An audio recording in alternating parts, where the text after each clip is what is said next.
Hello दोस्तों, तो आज हम बात करेंगे कैप थ्योरम की। कैप थ्योरम की फुल फॉर्म है consistency, availability and partition tolerance theorem. ठीक है। तो जब भी हम कोई सिस्टम डिज़ाइन की बात करते हैं तब ये थ्योरम हम हमेशा लगाते ही लगाते हैं।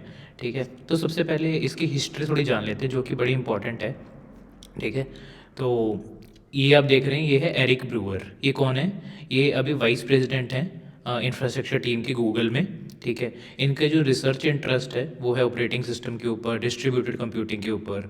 तो जब वो इन इन सब में रिसर्च कर रहे थे, ठीक है, तो उन्होंने एक थ्योरम थ्योरम को इन्होंने वो बनाया जिसका नाम था कैप थ्योरम। कैप थ्योरम को हम वो भी बोलते हैं ब्रूअर्स थ्योरम, इनके नाम पे ही है ब्रूअर्स थ्योरम। ठीक है। तो इन्होंने कैप थ्योरम बनाई थी 1990s में बनाई थी। अब ये देख लो कितनी पुरानी है। ठीक है। और वो कंसेप्ट अभी तक वैलिड चल रहा है डिस्ट्रीब्यूटेड नेटवर्क एप्लीकेशन के उसमें। With respect to distributed application ये थ्योरम उन्होंने बनाई थी। तो उसके बाद उन्होंने एज अ कंजक्चर प्रेजेंट किया था। उसके बाद MIT में दो बंदे हैं, सेठ और नैन्सी। ठीक है। इन दोनों ने प्रूफ दिया था उस कंजक्चर का, उसको थ्योरम बना दिया था। और उसका मैं आपको लिंक भी दे दूंगा। बड़ा ही इंटरेस्टिंग उन्होंने मतलब प्रूफ दिया है उन दोनों ने। तो बड़ी अच्छी मतलब मैंने जो पूरा पढ़ा, काफ़ी अच्छी PDF है, तो आप आराम से पढ़ सकते हैं उसको अगर आपको इंटरेस्ट है। ठीक है। तो ये थी थोड़ी सी हिस्ट्री। तो आगे चलते हैं कि ये है क्या, ये कैप थ्योरम का मतलब क्या है। तो कैप थ्योरम में पहला सी क्या था? Consistency, right. तो कंसिस्टेंसी की मतलब क्या होता है? तो कंसिस्टेंसी का मतलब देखते हैं कि लेट सपोज आप एक वेदर ऐप बना रहे हो। ठीक है। एक वेदर ऐप बनी हुई है जो आपको वेदर बताती है। ठीक है। ये वेदर रिपोर्टिंग ऐप है। ठीक है। इसमें आप डेटा स्टोर करते हो अपने एक डेटाबेस में, जैसे CPU में कहीं पे भी। ठीक है। और एक सर्वर है तो यहीं पे स्टोर होगा। अगर मल्टीपल सर्वर्स हैं तो मल्टीपल सर्वर्स पे स्टोर होगा डेटा। लेट अस सपोज हम एग्जांपल ले लेते हैं कोई भी सिटी, दिल्ली की। ठीक है। दिल्ली का वेदर हमने स्टोर कर लिया 32 डिग्री सेल्सियस। तो आज 32 है तो यहाँ पे भी 32 आ गया। ठीक है। तो अगर अभी वेदर नया चेंज हो गया। ठीक है। वेदर हो गया सपोज 28 अभी। ठीक है। तो 28 और यहाँ पे अभी अपडेट नहीं हुआ। ठीक है। इसको हम बोलेंगे ये कंसिस्टेंट नहीं है। ठीक है। कंसिस्टेंसी मतलब कि और ये कंसिस्टेंट नहीं है तो हमें एरर दे देना चाहिए कि अभी डेटा मतलब अपलोड नहीं हो, या कुछ कुछ कुछ भी टाइप की एरर आ जानी चाहिए हमारे पास। हमें कोई आउटडेटेड वैल्यू या पुरानी वैल्यू नहीं दिखानी चाहिए। ठीक है। तो कंसिस्टेंसी मतलब क्या होता है कि कंसिस्टेंट है डेटा। ठीक है। तो इसमें भी मैंने ये लिखा है यहाँ पे कि पहले वेदर 32 था, जैसे ही हमने वेदर चेंज किया तो जितने भी यूज़र्स अगर वैल्यू को फेच करेंगे, ठीक है, उनको लेटेस्ट वैल्यू ही दिखनी चाहिए। तो अगर लेटेस्ट वैल्यू नहीं दिख रही है तो यूज़र को एरर दिखनी चाहिए। ठीक है। एरर दिखेगी मतलब कि उनको होगा कि वेदर डज नॉट एग्जिस्ट या कुछ भी। ठीक है। मतलब कि वो वेबसाइट अवेलेबल नहीं है, मतलब वो API या वेबसाइट अवेलेबल नहीं है। तो कंसिस्टेंसी मतलब latest value is written in the database. जो भी लेटेस्ट वैल्यू इसमें क्या थी, 28 थी, वो डेटाबेस में रिटर्न डाउन हो तो उसको हम बोलते हैं कंसिस्टेंसी फॉलो हो रही है उसमें, अगर ये हो रहा है तो। ठीक है। ये चीज़ हो रही है तो कंसिस्टेंसी फॉलो हो रही है। अगर हम आउटडेटेड वैल्यूज़ दिखा रहे हैं तो कंसिस्टेंसी नहीं हो रही। सिंपल सा कंसेप्ट था, कंसिस्टेंसी आपको समझ आ गया होगा। तो अवेलेबिलिटी क्या होता है कि जब हम एक वेबसाइट लोड करते हैं, ठीक है, जब कोई API को हिट करते हैं, डेटाबेस को हम हिट करते हैं, ठीक है, हमें कोई एरर नहीं आ रही, हमें रिस्पॉन्स आ रहा है। ठीक है। तो उसको हम बोलते हैं कि हाँ अवेलेबल है वेबसाइट। वैल्यूज़ आउटडेटेड हो सकती हैं, मतलब हमारी कंसिस्टेंसी जा सकती है वहाँ पे। ठीक है। वेदर हमें पुराना वैल्यूज़ दिख सकता है, बट हमें वैल्यू कोई ना कोई तो दिखेगी ही दिखेगी। तो अगर ये चीज़ हो रही है तो मतलब कि हमारे हमारी जो वेबसाइट है वो अवेलेबल है। तो मतलब अवेलेबिलिटी है हमारी वेबसाइट की। ठीक है। तो पार्टीशन टॉलरेंस, P मतलब पार्टीशन टॉलरेंस का मतलब क्या होता है कि जैसे मल्टीपल सर्वर्स की बात की थी हमने पिछली डायग्राम में, राइट।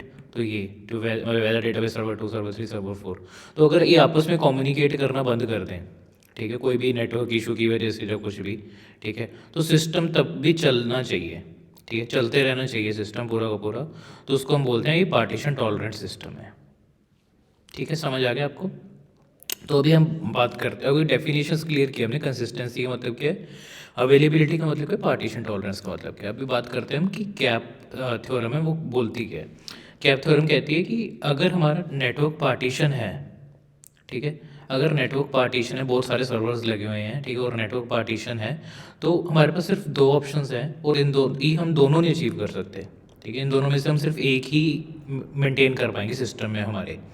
या तो हमें कंसिस्टेंसी मिलेगी, कंसिस्टेंसी मतलब कि अपडेटेड वैल्यूज़ मिलेंगी, और अगर अपडेटेड वैल्यूज़ नहीं है तो हम एरर रिटर्न कर देंगे। ठीक है।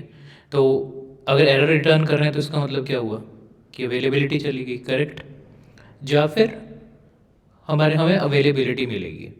अगर अवेलेबिलिटी मिल रही है इसका मतलब क्या हुआ कि हमारे पास हमेशा रिज़ल्ट आएगा ही आएगा, और अगर रिज़ल्ट आएगा ही आएगा और वो भी नेटवर्क पार्टीशन वाले उसमें, ठीक है, तो इस केस मतलब मल्टीपल सर्वर्स में, तो इस केस में क्या सेक्रीफाइस करना पड़ेगा कि रिज़ल्ट जो है वो आउटडेटेड हो सकता है, ठीक है, तो कंसिस्टेंसी सेक्रीफाइस करनी पड़ेगी। तो या तो हम मतलब इसको हम ये जनरली ऐसे बोलते हैं, कंसिस्टेंसी जब पार्टीशन टॉलरेंस हम मेंटेन कर लें, अवेलेबिलिटी छोड़ दें, या अवेलेबिलिटी या पार्टीशन टॉलरेंस हम मेंटेन कर सकते हैं और तीसरी चीज़ छोड़ दें, मतलब कोई भी दो चीज़ CAP में से दो, कोई भी दो चीज़ ही मेंटेन कर सकते हैं हमारे सिस्टम में, और एक चीज़ हमें सेक्रीफाइस करनी पड़ेगी। और आगे क्या लिखा है कि अगर कोई पार्टीशन नहीं है, सिस्टम में पार्टीशन ही नहीं है, तो कंसिस्टेंसी भी आ जाएगी, अवेलेबिलिटी भी आ जाएगी, ठीक है। पार्टीशन ही नहीं है तो दोनों चीज़ें अचीव कर पाएंगे हम, ठीक है, कोई आउट ऑफ सिंक होगा ही नहीं, एक ही नोड है जब, ठीक है। और जो हमारे जो पहले क्या मैं बोल रहा हूँ, अभी भी यूज़ करते हैं हम SQL, RDBMS, ठीक है, MySQL, पोस्टग्रेस, ये सब कंसिस्टेंसी चूज़ करते हैं ओवर अवेलेबिलिटी, और जो NoSQL है वो अवेलेबिलिटी चूज़ करते हैं ओवर कंसिस्टेंसी, ठीक है।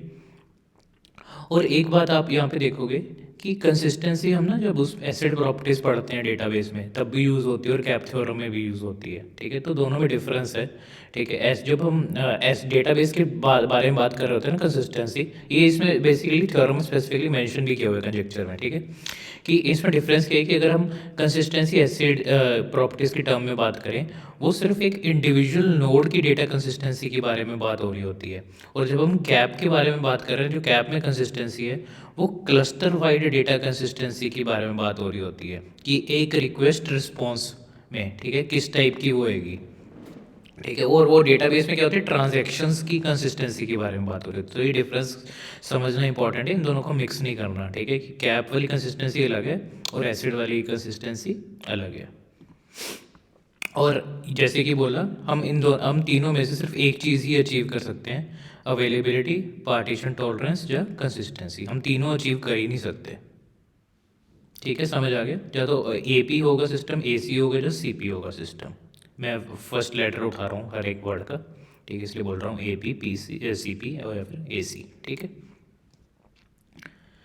और ये कुछ और लिंक्स हैं, ठीक है, हालांकि ज़रूरत नहीं होगी लेकिन कुछ लोगों को इंटरेस्ट होता है पढ़ने के लिए। तो एक तो जैसे हमारी कैप थ्योरम है, वैसे ही एक और थ्योरम है PACELC थ्योरम, ठीक है। तो इसमें जैसे कैप थ्योरम में तो बोलते हैं ना कि दो ट्रेड, हमें एक ना एक तो ट्रेड ऑफ करना पड़ेगा ही पड़ेगा, राइट।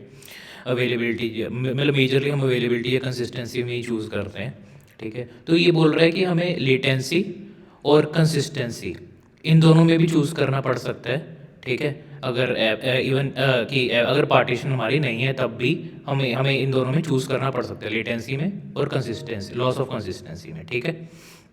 तो ये आप ये पढ़ लेना अच्छे से। और ये नीचे जो प्रूफ दिया है, ये प्रूफ पूरा PDF है, ठीक है। मैं PDF के गो थ्रू नहीं कर रहा, लेकिन आप जब भी मतलब अपने टाइम में इसको पढ़ सकते हैं। 13 पेजेस की PDF है ये, ठीक है। काफ़ी इंटरेस्टिंग PDF है और डिटेल में बताई गई है, प्रूफ पूरा दिया हुआ है इन्होंने कैप थ्योरम का, तो ये पढ़ सकते हैं। इसका मैं लिंक आपको डिस्क्रिप्शन में दे दूंगा। आई होप आपको ये वीडियो अच्छा लगा हो, अगर अच्छा लगा तो प्लीज़ शेयर, लाइक, सब्सक्राइब जरूर करें। Thank you so much.